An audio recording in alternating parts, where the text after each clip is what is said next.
Une question ce matin. Afrique, santé publique, la médecine traditionnelle marginalisée ou inaccessible? Nous nous interrogeons, mesdames, messieurs.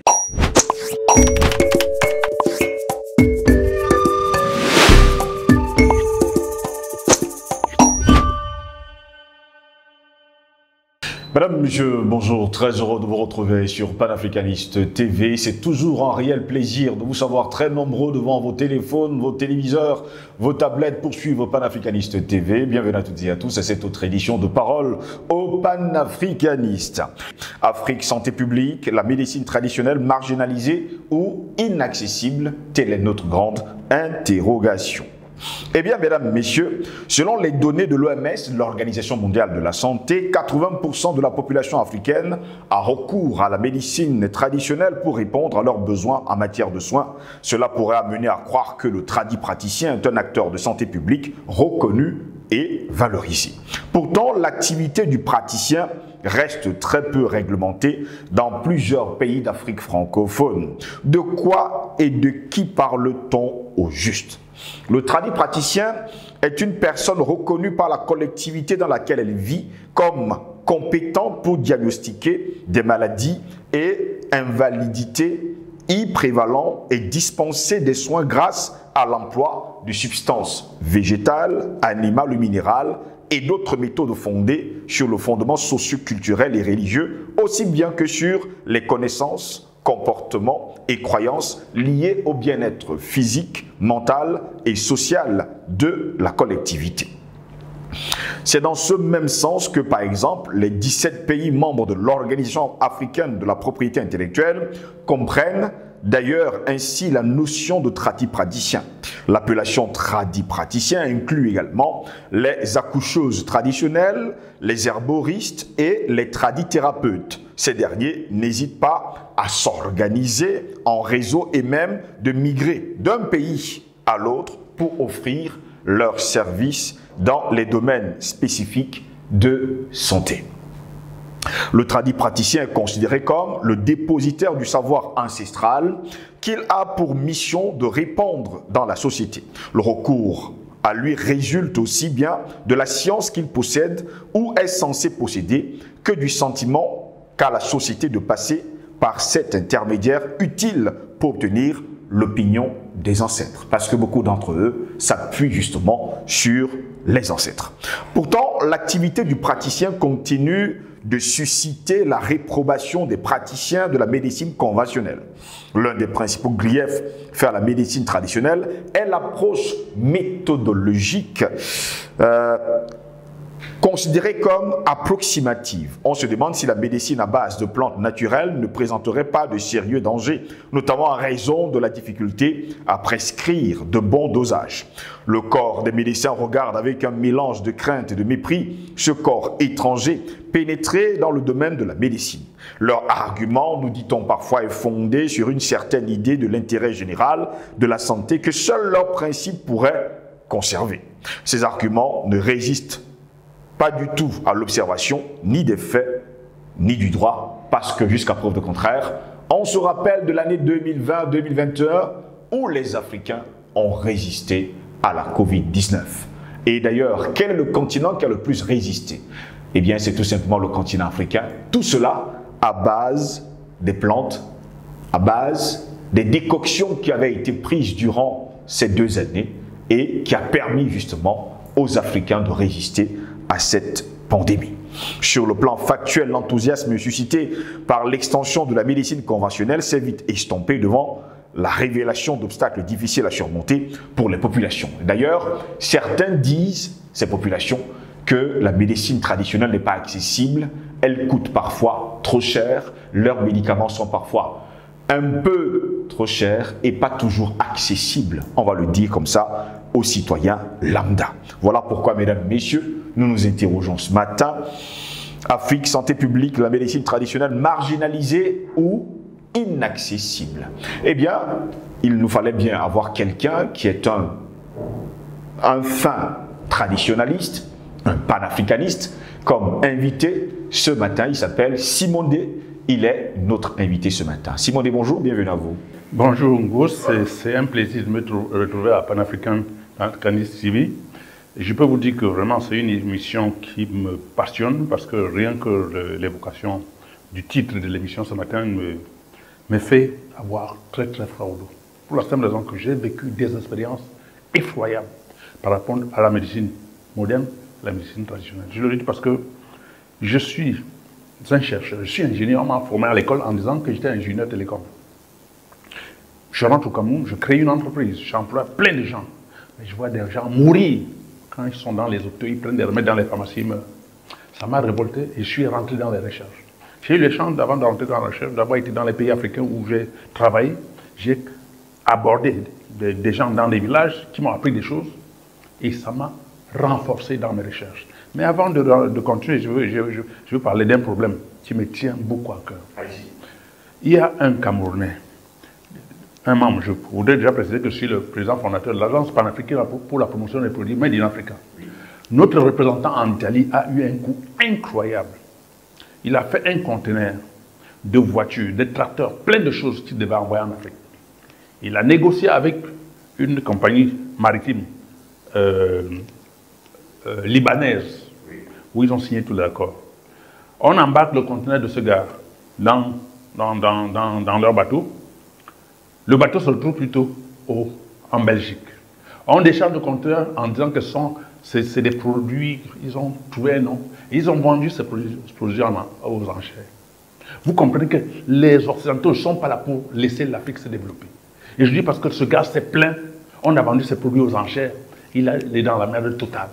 J'interpelle ici tous les gouvernements africains qui prennent conscience de l'apport qu'ils peuvent donner à leurs enfants qui sont à l'étranger. Parce que c'est inadmissible que quelqu'un paie un produit, il met dans un bateau, après on vous dit que c'est des produits qui sont avariés, et pourtant ils ont mis dans le bateau. Donc ils ne savent pas que c'était avarié pour mettre dans le bateau. Non, c'est malheureux. C'était vraiment une plainte que j'envoie comme ça, un coup de gueule que j'envoie à tous les pays africains, qu'on prenne conscience que ces gens-là, ils ne viennent pas nous aider. Et pour rentrer maintenant dans la médecine, M. Goss, il faut que les gens arrêtent de raconter n'importe quoi. Montrez-moi un seul malade qui soit mort chez un médecin, un praticien. Montrez-moi un seul. Allez dans les hôpitaux, faites le bilan chaque jour. Non, il faut qu'on arrête. Moi, je suis dans les recherches. Je peux vous dire que la plupart, 90% des gens qui viennent chez moi, pas chez moi seul, ils trouvent des raisons. Et il faudrait que les gens sachent que la médecine moderne, quand vous avez les couches de nuit, les poisons de nuit, les bagarres mystiques, on peut vous amener dans tous les hôpitaux. On vous passe dans tous les laboratoires. On ne va jamais détecter la maladie. On va vous soigner sur le plan physique, mais sur le plan mystique, sur le plan métaphysique, on ne va jamais vous soigner. Parce qu'on vous soigne le jour avec le produit physique, mais la nuit, on vous empoisonne. Alors, dans la médecine traditionnelle, on vous soigne sur le plan mystique, sur le plan métaphysique, et on vous protège. C'est la différence. Et les gens ne peuvent pas mettre. Vous ne pouvez pas envoyer votre enfant chez votre ennemi pour le former et vous pensez que l'enfant viendra chez vous pour vous aider. Nos enfants qui sont formés chez les Blancs, dans leur médecine, vous pensez qu'ils vont revenir en Afrique, faire la promotion des produits africains? Je suis désolé. Je suis désolé. Il ne faudrait pas qu'on soit les gens qu'on appelait hier les tirailleurs. Les tirailleurs? Oui, les tirailleurs, c'est-à-dire au lieu de tirer sur la cible, tu tires ailleurs. Non, il faut qu'on fasse très attention. L'Afrique est mal barrée et il est temps qu'on comprenne. Heureusement, il y a des chaînes comme Pan-African TV qui éveillent les consciences. Et je prie encore Dieu qui vous donne la possibilité de continuer à faire ce travail qu'on a fait depuis des années, tu le sais. Pendant des années, on s'est battu pour qu'on en arrive là où on est. Donc, la bataille doit continuer. Heureusement, il y a des pays africains qui sont déjà éveillés et on voit comment ils progressent. Donc, je dis encore une fois, tu ne peux pas être dans ta maison. Tu es le père de famille. Tu as une femme, tu as des enfants. Au lieu que tu te battes pour nourrir tes enfants, tu attends que c'est le voisin qui vienne les nourrir. Tu es responsable? Non. Donc il faut que quelque chose change. Je suis désolé. Il faut que les gens comprennent que nos plantes que Dieu nous a données, c'est ça qui nous sauve. Est-ce que vous avez déjà vu un riche quitter sa belle maison pour venir habiter dans la maison des pauvres? Alors si les Blancs luttent pour venir s'installer en Afrique, c'est qu'ils sont pauvres et nous on est riches. À nous de faire le choix. Voilà ce que je peux vous dire pour l'entrée dans cette émission. Je dis encore une fois, l'Afrique c'est le paradis et l'enfer c'est chez eux. Je suis désolé que ça ne plaise ou pas. Moi, j'ai fait leur pays. Je sais de quoi je parle. Je dis, l'Afrique, c'est le paradis. Moi, depuis au moins 50 ans, je n'ai jamais pris un comprimé. Je ne connais pas le vaccin. Pendant vos histoires de Covid-19, c'est moi qui ai fabriqué le jus d'Artémisia, que j'ai vendu dans le monde entier. Je ne me vante pas. Les gens ont vu le résultat. Eux, ils ont fait quoi? Ils ont fabriqué, ils ont fait des vaccins qui ont tué des gens. Et c'est en Afrique qu'on vient expérimenter. Et nous, on accepte. Le vaccin, c'est quoi dans ta langue maternelle? Ça ne se dit pas. Non. Bon, alors, comment est-ce que les gens peuvent adopter des trucs qu'ils ne connaissent, qu'ils ne maîtrisent même pas? Et on vous dit que oh, les produits africains, ben, on peut mettre dans le corps parce qu'on ne sait pas. C'est qu'on fait venir en Afrique, là. Vous connaissez ce qu'il y a dedans? Vous connaissez ce qu'il y a dedans? Non, il faut arrêter. Il est temps que l'Afrique se réveille et mette un thème à cette histoire. Je dis, il faut développer la médecine ancestrale. Elle est très, très importante. Avant que les Blancs ne viennent, on opérait des gens. On les soignait. Aujourd'hui, il y a des gens qui étaient dans... On devait les opérer pour la prostate, pour plein de maladies. J'ai dit, monsieur, vous allez vous faire assassiner. J'ai dit, arrêtez. Ils ont arrêté. Aujourd'hui, ils sont guéris. Alors, dites-moi, entre eux qui voulaient opérer pour prendre de l'argent et moi qui donne un produit qui ne coûte même pas 20, 30, 40 000, quel est celui qui gagne? Et on vous dit que la médecine traditionnelle coûte cher. Par rapport à quoi? Eux, ils subventionnent leurs faux produits là pour inonder le monde entier. Parce qu'ils savent que quand ça arrive ici, il y a des morts. Ils viennent s'installer, ils récoltent l'or, le diamant et tout et tout. Et vous trouvez qu'ils sont moins chers. Moins chers par rapport à quoi? Vous allez payer un produit moins cher pour vous empoisonner. Pour payer combien demain? Et on dit que tout ce qui est moins cher est très très cher. Très très cher. Voilà. Père Simon, il y a quand même que l'Organisation mondiale de la santé comprend que la médecine africaine, elle a un poids énorme aujourd'hui. Et elle déclare elle-même que 80% de la population africaine et mondiale utilise justement les produits de la médecine traditionnelle. Vous, qu'est-ce que vous en pensez? Bon, d'accord, s'ils le disent, ils ont fait quoi pour encourager? Ils ont fait quoi pour... Ils enseignent, ils acceptent qu'on enseigne dans nos universités. Ils ont des laboratoires pour ça. Mais ils soutiennent la médecine moderne parce que c'est leur business. Non, les gens ne peuvent pas dire une chose et le contraire. Il faut qu'ils soient pratiques. Ils ont fait quoi pour démontrer ce qu'ils disent? Montrez-moi un seul pays où ils ont développé la médecine traditionnelle. Un seul. Montrez-moi. Or, ils sont dans tous les laboratoires. Vos histoires de pasteurs. Ce sont les Africains qui ont ça. Pourquoi ils ne créent pas de laboratoire africain pour la médecine ancestrale? Pour démontrer que cette médecine est importante. Non, il faut qu'on arrête de nous infantiliser. L'Afrique s'est réveillée, les Africains sont réveillés. Ils ont menti. Ils ont pris le caillou, l'oiseau a vu. Et ils savent, il faut qu'ils sachent. Il y a un proverbe qui dit que quand on a changé les cadenas, les clés ne te servent plus à rien. On a changé les cadenas de l'Afrique. Les clés ne te servent plus à rien. Oh. Je dis, on a changé les cadenas en Afrique. Les clés qu'ils avaient hier, ça ne va plus ouvrir une seule porte en Afrique. Je suis désolé pour eux. Ils n'ont qu'à commencer l'expérience dans le pays de l'AES. Et ça va continuer. On a changé les cadenas. Les clés, ils peuvent jeter les clés. Et négocier pour qu'on ouvre les portes pour qu'ils entrent. Voilà ce que je peux dire. Justement, parlant de la médecine traditionnelle, aujourd'hui, la médecine conventionnelle, certains de nos frères d'ailleurs, qui sont dans les hôpitaux publics, passent la majeure partie à critiquer justement la médecine traditionnelle en déclarant que vous ne connaissez pas les dosages. Monsieur Mousse, eux qui connaissent les dosages, on a vu le dosage du Covid-19, ça a donné quoi? Ils connaissent les dosages. Mais je vous ai dit tantôt, quand vous envoyez votre enfant dans la maison de votre adversaire pour le former, vous pensez qu'il va venir défendre vos intérêts? Non, non, ils sont dans leur rôle. Voilà des gens qui ont des pharmacies dans tous les pays africains. Ils vendent quoi? Les produits africains. Ils vendent les produits fabriqués par les autres. Et pourtant, ils sont pharmaciens. Au lieu de dire qu'ils sont vendeurs, ils disent qu'ils sont pharmaciens de quoi? Ils ont déjà produit quoi? Moi qui vous parle là, j'ai plus de 200 produits fabriqués par moi-même. Et c'est vendu dans le monde. Je dis c'est vendu dans le monde. Personne ne se plaint pour dire qu'un seul produit a déjà créé des effets secondaires. Je dis jamais. Que ce soit le cancer, que ce soit le diabète, que ce soit la prostate, toutes les maladies qu'on vous dit dans une histoire qu'on ne soigne pas. Je suis désolé, les Africains soignent. Et à un coût, les moins chers. Je ne veux pas raconter. Il y a des gens qui étaient en Inde, ils avaient les cancers du cerveau. Quand on les renvoyait en Afrique, c'était pour les mettre dans le cercueil. Heureusement, ils arrivent en Afrique, quelqu'un leur donne le numéro de quelques traditionnels, ils appellent. Ces gens sont guéris aujourd'hui.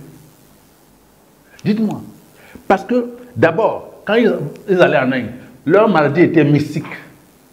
En Inde, Ils ne voient pas. Quand on le renvoie ici, on lui dit, monsieur, votre maladie est mystique. Et on commence à soigner le mystique, le métaphysique, et on le soigne physiquement, il guérit. En moins de 2 semaines. Dites-moi, entre cette médecine où il est parti dépenser 30 millions, et il revient en Afrique où on ne dépense même pas 1 million pour qu'il guérisse, qui est moins cher. C'est l'Afrique. Ah non, non, on est trop cher avec 1 million. Non. Comment tu peux te prendre 30 millions, tu es moins cher, et tu viens en Afrique, tu demandes 1 million, tu es trop cher. Non. Ce sont eux qui sont moins chers, et nous on est trop cher, parce qu'il a dépensé 1 million pour se soigner. Non, il faut qu'on arrête de se moquer des Africains. Il faut qu'on arrête. Il faut qu'on arrête. C'est pour ça que moi, je continue à dire que beaucoup d'Africains sont des tirailleurs. On a un ennemi commun, au lieu de tirer sur lui, il tire sur son frère qui est en train de vouloir le sauver. C'est-à-dire, tu as la porte, la clé, quelqu'un en cellule, tu lui apportes la clé pour qu'il sorte de la cellule. Celui qui vient lui apporter le pain, il préfère prendre le pain et rester en cellule. Qui est le plus intelligent? Non, il faut arrêter. Justement, il y a un autre cas, toujours parlant de la médecine traditionnelle, Père Simo. Il y a toujours pas mal de complications. On nous fait savoir que dans la médecine traditionnelle africaine, on soigne tout. Le cancer, le diabète, la prostate, le sida, toutes les maladies. Et à un moment donné, la médecine conventionnelle se pose des questions. Est-ce que c'est vrai qu'on soigne toutes ces maladies? Monsieur Ngous, s'ils ont des limites chez eux, nous, on n'a pas de limites. On n'a pas de limite en Afrique. En Afrique, on soigne tout. Je dis bien tout. Quelqu'un qui veut savoir. Je vais vous expliquer que la plupart du temps, les gens qui meurent dans les hôpitaux, c'est parce que souvent les maladies sont mystiques, métaphysiques. On les soigne sur le plan physique, mais sur les 2 autres plans, on ne les soigne pas. Parce qu'ils ne savent pas voir. Ils ne savent pas faire la différence. Par exemple, toi qui es assis là, tu as fait les cours de nuit, les repas de nuit. On t'a envoyé le poison de nuit. C'est ça dans ton corps. Ça te mange petit à petit. Oui. Tu vas à l'hôpital, on va te passer au laboratoire, on va voir quoi? La nourriture, le poison mythique qu'il y a dans ton ventre. Non, il faut le dire. Maintenant, même si on soigne le poison mythique qu'il y a dans ton ventre, il faut qu'on protège ton environnement pour que les gens qui l'empoisonnent ne viennent plus. Ça, c'est le plan métaphysique. Et quand on a fini maintenant les 2 points, on te soigne physiquement, on enlève le poison dans ton corps et tu es guéri. Voilà pourquoi la différence entre leur médecine et la nôtre. Notre médecine est entière. Le leur est approximatif. Parce qu'ils croient qu'ils ont la science infuse et pourtant ils ne connaissent rien. Je dis ils ne connaissent rien du tout. Je suis désolé. Ils ne connaissent rien. Je les défie. Non, il faut arrêter. C'est un savoir ancestral, Père Simo, et on se pose des questions. Comment le léguer aujourd'hui, ce savoir ancestral, aux nouvelles générations? Mais monsieur Gousse, moi qui vous parle, je vous dis qu'on m'a envoyé à l'école chez eux là-bas en disant que j'étais ingénieur. Ingénieur parce que j'entretenais leurs appareils pour qu'ils mangent. Moi j'ai compris que je ne me rendais pas servir en mon peuple. Je me suis révolté. Je me suis mis dans les recherches. Aujourd'hui, je suis très très heureux. J'ai des tonnes de livres, de documents, de recherche dans la médecine traditionnelle. Et je peux vous dire que mes enfants sont en train de s'y mettre. Pas que je les oblige. Ils sont à l'école, ils sont en classe. Parce qu'il y a des différences entre... Voilà. Les gens sont en classe pour réciter. Il faut être à l'école pour réfléchir et créer. Mes enfants sont à l'école. Ils apprennent en classe à parler français, à écrire, mais ils viennent à la maison pour être à l'école de l'apprentissage de l'enseignement réel. Les Africains devraient se l'approprier. On dit en anglais, one leg in school, one leg in business. Donc, il faut que les gens apprennent à avoir un pied à l'école et un pied dans les affaires. De sorte que quand tu quittes l'école, que tu n'aies pas besoin d'aller travailler pour quelqu'un. C'est là où les Blancs nous ont créé l'école occidentale. On a modernisé l'esclavage. La chaîne est partie du cou pour le cerveau. Il est en consort la chaîne du cerveau pour jeter et être libre, autonome. Je vous ai dit tantôt que tu es chez toi, tu es un peu de famille. Ça, c'est valable pour les chefs d'État. Tu es chez toi. Au lieu de te battre pour que le sol où tu es installé te donne à manger, tu tends la main à l'étranger. C'est la main qui donne, qui ordonne. Quand il te donne, il te conditionne. Je prends un cas, M. Ngousse. Vous voyez, par exemple, la plupart des entreprises européennes qui sont en Afrique, que ce soit occidentales, que ce soit asiatiques, on vous donne, par exemple, 3 milliards pour faire une route. Les 3 milliards, on vous dit que cette route doit être réalisée par une entreprise du pays qui a donner cet argent. L'argent n'arrive même pas au Cameroun. L'argent reste dans le pays, vous avez signé des papiers, l'argent n'arrive pas. La société qui est là, on trouve des moyens. Si c'est une société française, une banque française lui donne de l'argent. Si le français, on a fabriqué à Chamalia, on n'a pas de démence. Le papier, on a coupé, on envoie en Afrique. Il va, il achète n'importe quoi, n'importe où, il fait les routes. L'argent reste là-bas. On passe toute la vie à payer de l'argent qu'on n'a même pas vu. Voilà comment l'Afrique est sous-développée et on est pris en otage par ces gens-là. Et vous pensez que ça va continuer comme ça? Il faut qu'on sorte de la prison où même nous-mêmes nous avons les clés. Il faut que les panafricanistes arrivent à la tête des États africains pour mettre un terme à cette histoire. On en a marre. Nos enfants ne sont plus les esclaves des autres demain. Monsieur Boss, moi je suis un militant d'un parti révolutionnaire camerounais. Je ne peux pas accepter qu'aucun pays africain reste esclave des autres. Je suis rentré dans les recherches parce que j'en avais marre de voir mes frères africains mourir gratuitement en consommant les produits des autres. Vous allez dans les pharmacies, vous payez des produits. Il y a des effets secondaires, vrai ou faux? Bon, alors, aucun produit africain n'a d'effet secondaire parce qu'il n'y a aucun produit chimique. C'est des produits naturels. Je dis aucun produit chimique. Je dis bien aucun produit chimique. Ce sont des plantes naturelles qui soignent toutes les maladies. Il y a des gens qui avaient le cancer, tout type de cancer, on soigne. La prostate, on avait même, c'est-à-dire les gens n'arrivaient même plus, on avait même mis la sonde. J'ai dit aux gens, une semaine, on va vous enlever la sonde, on a enlevé. Ces gens aujourd'hui sont heureux. On met la sonde, quand on met la sonde, vous pouvez encore coucher une femme. Vous pouvez faire quoi? Non, il faut arrêter. Si on demande à un Africain ce qu'on appelle sonde, il va dire que c'est quoi? C'est quoi? On prend des trucs, on met dans le corps de quelqu'un, tu es là, tu dis vraiment la médecine moderne et tu acceptes. Avec plaisir de t'empoisonner, de te laisser mourir. Non, il faut arrêter. Monsieur Ngous. Quand une école de la médecine traditionnelle, une université de la médecine traditionnelle sur le continent, quand on sait pertinemment aujourd'hui que vous êtes très nombreux à être dans des associations. Monsieur Ngous, le drame c'est que, vous le savez, j'ai créé une émission qu'on appelait Afrique Santé dans une chaîne concurrente où je réunissais tous les naturopathes, les tradipraticiens pour qu'ensemble on regarde dans l'organisation. Mais la garde du leadership, où chacun voulait l'argent et les postes, moi ça m'a fait me reculer. Comme je ne veux pas être leader de quoi que ce soit. Je vous dis encore, je suis le président fondateur de l'Agence panafricaine pour la production des produits Made in Africa. Mais je ne suis pas le propriétaire. Je peux créer et ne pas être le propriétaire. Si quelqu'un vient et a un programme qui peut faire en sorte que l'Afrique change, je m'aligne derrière lui. Mais les gens pensent qu'ils doivent être partout. Mon cher M. Ngous, si Dieu ne te donne pas le pouvoir de faire quelque chose, tu as beau forcer, ça ne t'appartient pas. Ce qui t'appartient, tu n'as pas besoin de forcer, ça te revient. Même si quelqu'un prend ça, va durer un moment, ça va te revenir. Donc il ne faut jamais rien forcer dans la vie. Ce qui t'appartient, t'appartient. Personne ne peut l'arracher. Je dis encore aux gens, si vous êtes dans un milieu, contentez-vous de votre place. Si Dieu a dit que vous serez n'importe quoi, vous le serez. Ce n'est pas en forçant que vous allez y arriver. La plupart des gens que vous voyez, ils se retrouvent dans les sectes, dans les trucs magicaux, tout ça.